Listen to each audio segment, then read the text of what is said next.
Good evening, everybody, and welcome to Back to Basics, Common Sense Law with yours truly, Preet Gill.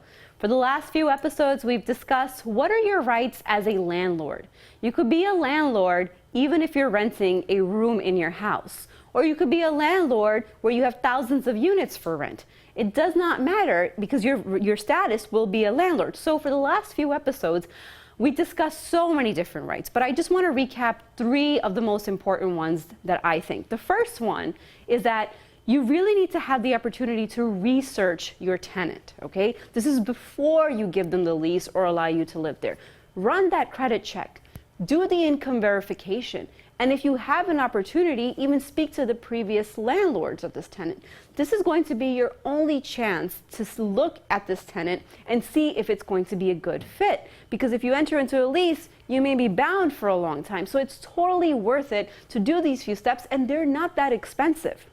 The second thing, and this is a big misconception, is that if you have an illegal unit, for example, if you have a 2-family house, which is legally 2-family, but you have 3 families living there, 4 families living there, if one of those tenants decides that they no longer want to pay you rent, well, guess what?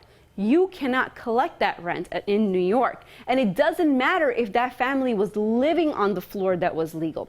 That's not how it's counted. They just look at the number of how many legal families you're supposed to have versus how many families actually live there. So keep that in mind, especially for those people that may be trying to squeeze in as many people to pay the mortgage and pay the bills. I get it. I'm with you. Okay? Everyone struggles. But just remember that that's the risk that you can take.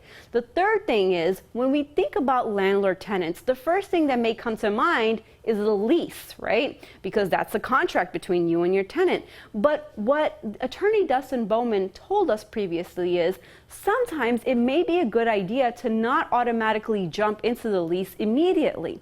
In fact, you may even allow the tenant to live there, give them a month-to-month, right, tenancy, and then decide, is this a good fit?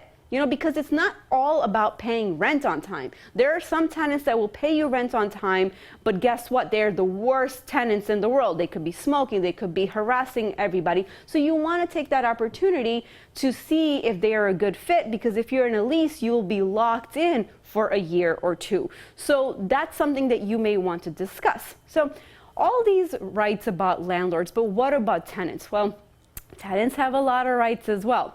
A fun fact in New York City, do you have a pet? Do you love animals? Well, if your lease prohibits you from owning a pet and you still have a cat, a dog, fish, parrot, whatever, if you openly keep this pet in your house, which means you're not hiding it, okay? You're walking the dog, you're coming in and out, the dog barks. If you do this for 90 days, okay, and the landlord doesn't take any action to stop you, well, guess what? You can keep that pet for the duration of your tenancy there. So if you like this right, we have plenty more to discuss. Stay tuned after this short break, and we're gonna dive right in. I'll see you soon.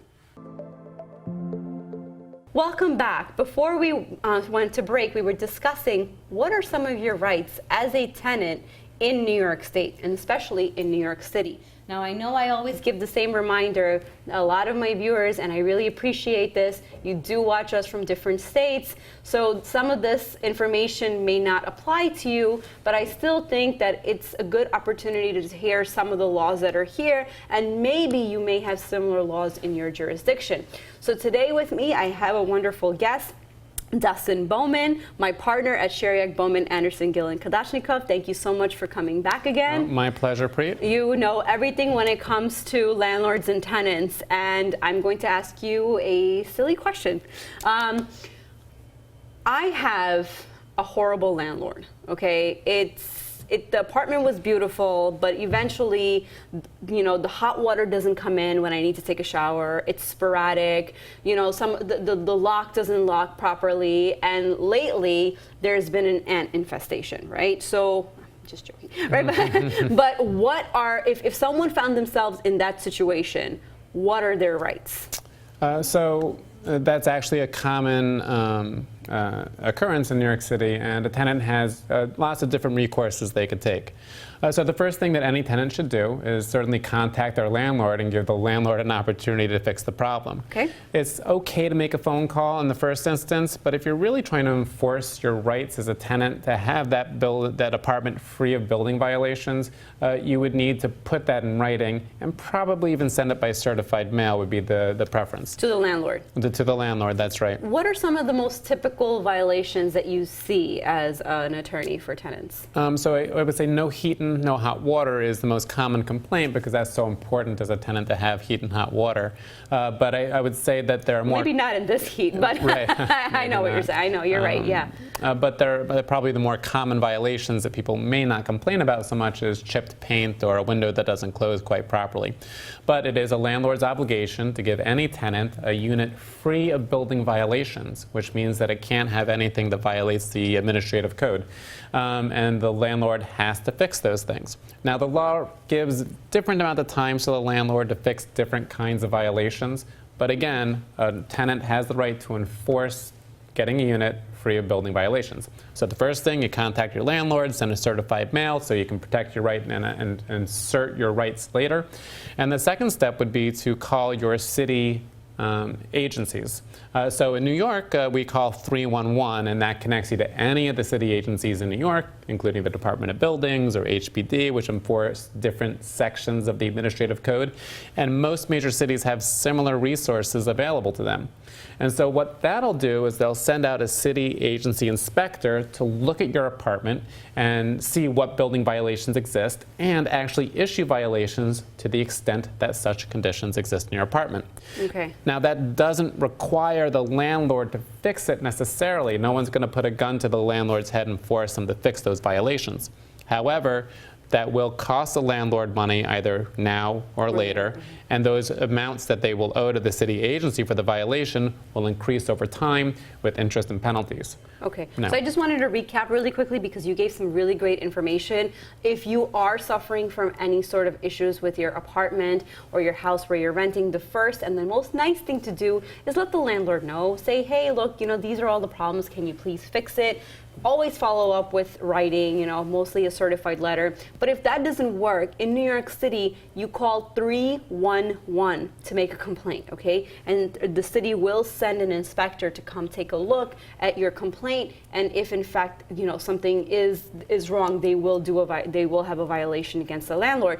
But Dustin, how, if complaining to 311 only gives violations, how do you then force the landlord to make the changes? So in order to force the landlord to make the corrections to the building violations, the tenant's only recourse is to go to court and file something called an HP proceeding. Okay. And again, that's in New York, but those same proceedings exist in almost every jurisdiction because nobody wants tenants to be without a good apartment.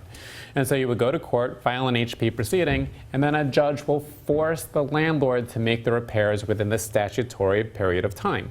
And so in the case of that very serious complaint of no heat or hot water, a judge will force a landlord to repair that conditions in 24 hours. And if the landlord doesn't repair those conditions in that kind of time frame, then the landlord would subject themselves to contempt of court as well as additional fines and violations.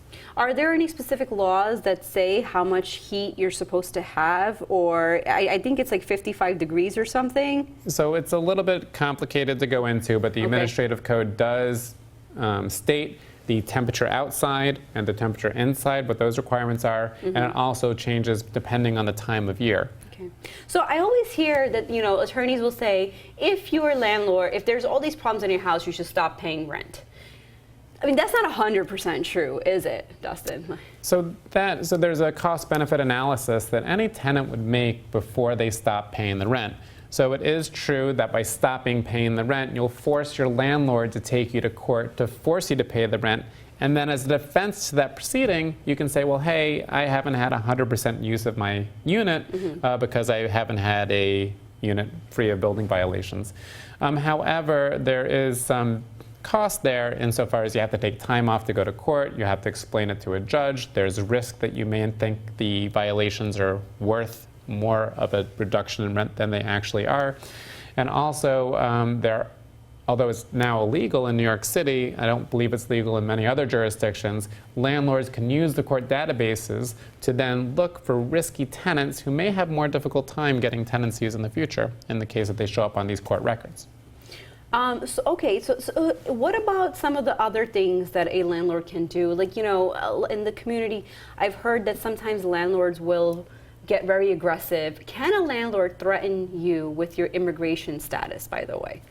So you're right to say that there are laws that prevent landlords from harassing tenants, and one example of harassment is threatening deportation of a tenant, or threatening to have the tenant arrested, or threatening to have the tenant brought to court. Those laws recently got bolstered, and as of June 14th of 2019, it's even more serious for a landlord to exhibit any of those behaviors. You know, yeah, because this actually came up in when I used to do a little bit of landlord-tenant, and it came up where the tenant was in fact threatened by the landlord, and we had a recording. And you know, sometimes I know we get into heated arguments, and this is actually more for the landlords out there that are listening. And you may say things that you regret, but sometimes those things will actually have consequences. And you know, and in that case, the landlord did suffer some consequences. Right. Let me ask you another question. I don't even know this, okay? And I'm an attorney. What's the difference between, you hear rent regulated and unregulated like buildings? What is that? So unregulated apartment is one that is free from any restrictions on the landlord's raising the amount of rent and a lot of other statutory restrictions on a lease. And a regulated apartment is an apartment that actually has a certain amount of rent that can be increased in any 1 or 2 year period depending on the term of the lease. Right, and so that's the major difference. In addition, regulated apartments are controlled by an agency in New York City called the DHCR, which asserts or helps the tenants assert a lot of rights over their landlords. So how does one know that they're in a rent-regulated apartment? That's a great question. So it's not as easy as one would hope to find out if you're in a rent-regulated apartment. There is a website that is not 100% on whether or not you have a regulated apartment in New York City. But again, you go back to that resource of 311, or you can call the DHCR directly and inquire. You will have to show some evidence you're a tenant at the premises Right. about which you're inquiring, but they will give you a rent history. And with that rent history, you'll be able to see not only that you have a regulated apartment or not, but also whether the landlord has been giving you increases that match with the statutory limits or in excess of the statutory limits, which then could give a tenant recourse to an overcharge complaint and get some monetary compensation. If you just, I mean, I know you gave a lot of information as to how to research this, but what if, is a landlord under any obligation to tell, if you ask them, hey, is this a rent-regulated apartment, do they have to tell you? Or no? I do not believe there's any statute that requires a landlord to inform a tenant that it's a rent-regulated apartment. However, a landlord's failure to so state does not deregulate the apartment in and of itself. And there is one instance where a landlord does in fact have to inform a tenant that an apartment was rent-regulated, Okay. which is the tenant directly after deregulation, which probably no longer matters anymore in New York City because you can't deregulate an apartment as of June 14th of 2019. Okay. So we talked a little bit about leases, and we said how they may benefit a landlord, but what are some of the things maybe a tenant might want to look out for when entering into a lease? So the tenant, of course, should read a lease very carefully. The essential terms of the lease are how long the lease will last, as well as the amount of rent that will be paid on a month-to-month basis. But a tenant should also be aware of pet clauses, of the additional rent that might have to be paid for non-essential services such as cable, phone, or even air conditioning and heat in the instance that the air conditioning and heat is on a separate meter. But in New York City, leases are highly regulated by the statute, and it's really tough to get a bad lease in New York City as a tenant. Okay, so but it's still always good to take a look and see what's going on, because what if it's just a one-page lease that a landlord just kind of writes, and you might want to be able to protect yourself. What about security deposits when tenants leave and they vacate and everything's great, but they're not getting their security deposits back? Is there anything that a tenant can do? So the laws also recently changed on that in New York. So it used to be that a tenant would be entitled to the security deposit back at the termination of the lease or the vacatur of the apartment, so long as there was no damage done to the apartment. If the landlord did not return that security deposit, then the tenant would have to take the affirmative step of suing the landlord to get that deposit back. Okay. But recently that's changed, and now the landlord has the affirmative responsibility to send either the deposit back to the tenant or a notification of why they're not within 2 weeks. And if they fail to do so, the presumption is then with the tenant that they're entitled to the full security deposit back when they do eventually sue the landlord. All these laws seem to be more in favor of tenants. And I mean it's a good thing, but and a bad thing too if you're a landlord. But I see that because I mean you hear about a lot of abuse when it comes to the security deposit that's gone missing. I wanted to also discuss about what a person can, if they ever find themselves in an eviction. All right, things happen, you're behind or whatever. What are some of the things that a tenant can expect in court?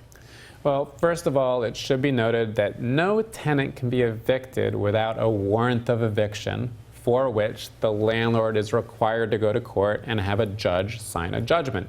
So when a landlord goes to a tenant, I'm going to evict you or I'm going to kick you out next week, that's not really the way it works. It's a process that takes about 3 to 5 months in New York, and I know in different jurisdictions it takes less time. And then you get lots of notices, both from the court and from the marshal, before the eviction takes place. Okay. So a landlord can't say, you're out, I'm evicting you, here's a piece of paper. It actually has to be done the right way, and they can't show up with a baseball bat or anything like that. Right, yeah, that's certainly true. Yeah. Okay. If the landlord does show up with a baseball bat, which does happen from time to time, the recourse for the tenant is to call 911. I think you can also call 911 if they shut off the electricity, no? Or so there is a criminal statute regarding unlawful eviction, and there's also a criminal statute regarding tenant harassment, but they're rarely enforced and certainly discretionary to the police officer who's attending the scene. Now, would your immigration status matter if you're a tenant being evicted? Like, is that going to come up in court? No, that would be completely irrelevant to the court proceeding, and nobody would ask that question. That's great, because a lot of people that that come to me, they'll say, I don't want them to find out if I'm a green card holder, if I'm here on some sort of a visitor visa. It does not matter, and you can actually go to a landlord-tenant court free of this stress that the judge is going to ask you a question about your immigration status. No, that's not the case. Just worry about defending your rights as a tenant. Is there anything else that you would like to add? I know we can go on forever about tenants. I certainly could go on for a long time, but I would just like to note that in the case that a tenant is a rent-regulated tenant, or a tenant who has limited means, the court will often provide a free attorney for that tenant, and so that tenant should go to court and see whether they qualify for the same. And in the case that a tenant has a rent-regulated apartment, the court and social services will oftentimes give that tenant money so that they can stay in that rent-regulated apartment. And that amount may be $8,000 or $10,000 in some circumstances, which may or may not have to be paid back to the city at 0 or low interest. Okay, so I think, to sum it all, it may actually make sense to hire an attorney to defend yourself in a tenant proceeding, or, like even if you're being evicted. I mean, unless you said that you're in a regulated apartment, right? So I believe that any tenant should retain an attorney if they're being sued for eviction, because it's very difficult to perfectly sue a tenant from a landlord's perspective. And in the case that a tenant can get some procedural advantage over the landlord, they may be looking at free time in the apartment or an extended amount of time in which to pay off the amount owed to the landlord. Okay, I think that we can go on, and I think I'll be more than glad for you to come back another day that we can really dive into more steps as to tenants' rights. You have so much knowledge when it comes to landlord-tenant law. I just wanted to thank you so much for coming and answering all my questions, and I actually now know the difference between regulated versus unregulated apartments. Guys, don't go anywhere. We're going to take a short break, and I'll be right with you. Welcome back. We learned so much about your rights as a tenant in New York City. Some of the things that even in good apartments where you have a great landlord, there could be issues that arise, which may be chipped paint, building violations, the heat is not as hot as it's supposed to get, the hot water is not coming in. There could be so many issues. And what we discussed is the first thing that you want to do is let your landlord know, hey, there's a problem, and you should do it right away, because you don't want it to just keep building and say, yeah, well, I haven't had hot water in 6 months, and the landlord's going to say, well, I didn't know about it, right? So you're not being annoying, you're actually being helpful, because maybe you can even prevent a bigger problem from occurring. And even if you speak to the landlord and they don't do anything about it, you may even want to follow up with a letter sent to them via certified mail.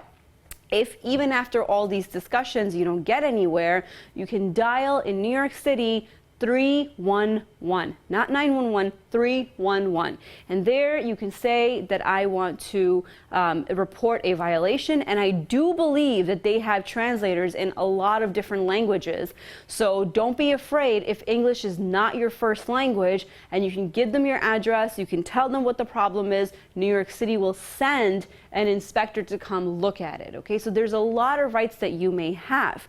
The second thing is, keep in mind if your house is rent regulated or unregulated, okay? Because the amount of increase in the rent depends on that, and you have very different rights as a tenant if you're in a rent regulated apartment, not very different, but enough, or versus an unregulated apartment. The third thing, and I think this is the most important thing, is that in order for a landlord to evict you, they have to go through proper legal procedures to get you out of the house. If the landlord says leave, or if the landlord shows up with a bat, okay, or the landlord just hands you a piece of paper that says notice is done, you have to move out, that's not enough. It may start the process, but you actually need a warrant, okay? That's the final step. That's going to get you out of your house. So please keep these things in mind, because a lot of times tenants can be taken advantage of when they don't know what their rights are. And I know I always talk about 3 things, but I'm going to bring in the 4th one. Your immigration status should not matter. So do not fear about going to, housing court and assert your rights as a tenant. And I always say this, it's very important to always have an attorney look over your case, because even if you're spending a little bit of money to hire them, they may actually be able to save you a lot more, and they can walk you through what your process is. So I really hope that you were able to take a lot from this. If you have any further questions, you're more than welcome to contact our office. Next week, we're going to go into a completely different area of law, okay, which is you as an employee, or maybe even as an employer. What are your rights to your wages, okay? We're going to talk about the Fair Labor Standards Act, also known as FLSA. So I will see you here next Thursday at 7:30. Have a good night.